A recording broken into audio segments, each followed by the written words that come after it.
بسم اللہ الرحمن الرحیم ایاک نعبد و ایاک نستعین۔ السلام علیکم، امید کرتی ہوں کہ آپ سب خیریت سے ہوں گے۔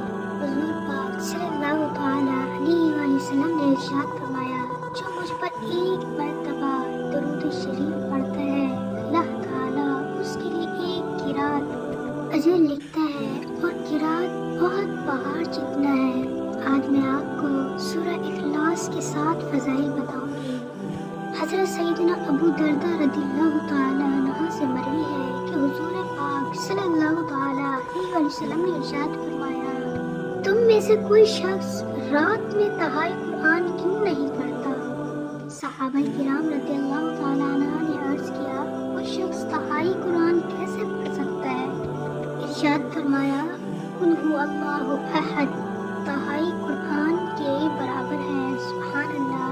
حضرت سیدنا ابو ہریرہ رضی اللہ تعالیٰ عنہ سے روایت ہے کہ سید المرسلین خاتم النبیین جناب رحمت للعالمین صلی اللہ تعالیٰ علیہ وسلم نے ارشاد فرمایا، اکٹھے ہو جاؤ کیونکہ ابھی میں تمہارے سامنے تہائی قرآن پڑھوں گا۔ چنانچہ صحابہ کرام رضی اللہ تعالیٰ عنہ میں سے جنہیں جمع ہونا تھا وہ جمع ہو گئے۔ پھر نبی کریم صلی اللہ تعالیٰ علیہ وسلم تشریف لائے اور قل هو اللہ احد پڑھی اور واپس تشریف لے گئے۔ ہم ایک دوسرے سے کہنے لگے، شاید آسمان سے کوئی خبر آئی ہے جس کی وجہ سے حضور صلی اللہ تعالیٰ علیہ وسلم واپس تشریف لے گئے۔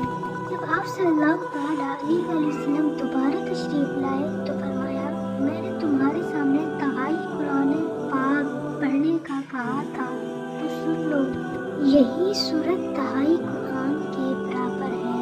سبحان اللہ۔ حضرت سیدنا ابو سعید خدری رضی اللہ تعالیٰ عنہ فرماتے ہیں کہ ایک شخص نے کسی کو بار بار قل هو اللہ احد پڑھتے ہوئے سنا تو صبح کے وقت رسول اکرم صلی اللہ تعالیٰ علیہ وآلہ وسلم کی بارگاہ میں حاضر ہو کر اس کا تذکرہ کیا۔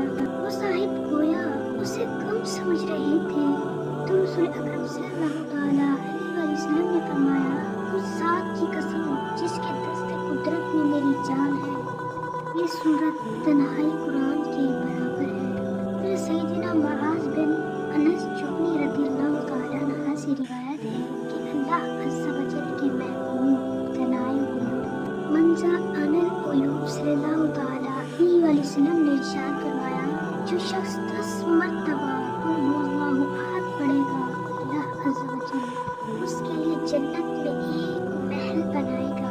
حضرت سیدنا عمر بن خطاب رضی اللہ تعالیٰ عنہ نے عرض کیا، یا رسول اللہ صلی اللہ تعالیٰ علیہ وآلہ وسلم، پھر تو ہم اسے کثرت سے پڑھا کریں گے۔ آپ صلی اللہ تعالیٰ علیہ وآلہ وسلم نے فرمایا، اللہ عز و جل بہت زیادہ عطا فرمانے والا اور پاک ہے۔ ام المؤمنین حضرت سیدتنا عائشہ صدیقہ رضی اللہ تعالیٰ عنہ سے مروی ہے کہ نور کے پیکر نبیوں کے سرور دو جہاں کے تاجر سلطان پیروبر صلی اللہ تعالیٰ علیہ وآلہ وسلم نے ایک صاحب کو ایک سریہ کا امیر بنا کر بھیجا۔ یہ اپنے اصحاب کو نماز پڑھاتے تو اس میں اور سورت کے ساتھ اخیر میں قل هو اللہ احد پڑھتے۔ سریہ سے لوٹنے کے بعد لوگوں نے رسول اکرم صلی اللہ تعالیٰ علیہ وآلہ وسلم سے اس کا تذکرہ کیا تو نبی کریم صلی اللہ تعالیٰ علیہ وآلہ وسلم نے فرمایا، اس سے پوچھو وہ ایسا کیوں کرتا ہے۔ لوگوں نے اس سے پوچھا تو اس نے بتایا کہ میں اس کو ہر نماز میں اس لیے پڑھتا ہوں کہ یہ رحمان عز و جل کی صفت ہے اور میں اس کے پڑھنے کو پسند کرتا ہوں۔ یہ سن کر نبی کریم صلی اللہ تعالیٰ علیہ وسلم نے فرمایا، اس کو خبر دو کہ اللہ عز و جل بھی اس سے محبت فرماتا ہے۔